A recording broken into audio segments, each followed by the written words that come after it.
Ó, aqui é o começo do campo. Aí a gente entra, barricada, mais barricada, várias barricadas, mais aqui, vai dar uma estourada de sol.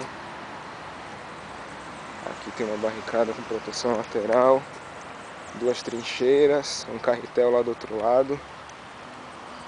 Lá embaixo tem mais uma barricada e a tela, uma carcaça de fusca, uma torre aqui no meio, mais barricada.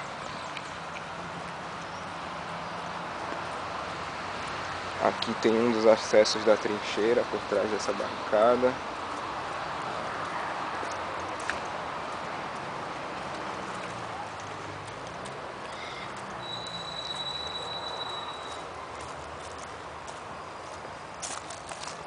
Aqui tem uma matinha no fundo do campo, ali já é o final.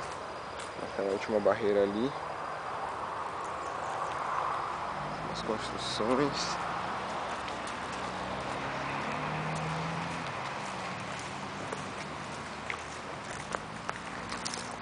Aqui tem uma trilha que vai pro meio da mata e ali também já dá pra ver a tela. Bem onde o sol tá estourando. Mais barricada. A torrinha.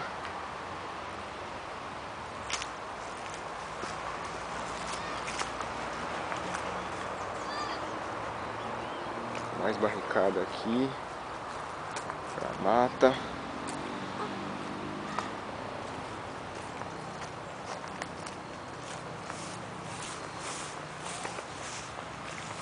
Aqui tem outra entrada da trincheira.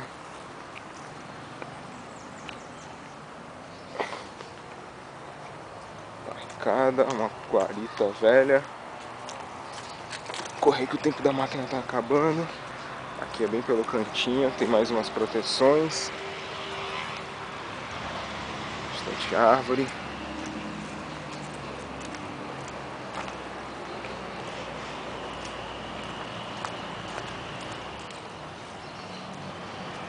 Aqui tem umas passagens em volta das bananeiras com umas proteções boas. Mais uma carcaça de carro. Aqui acaba o campo atrás dessas bananeiras.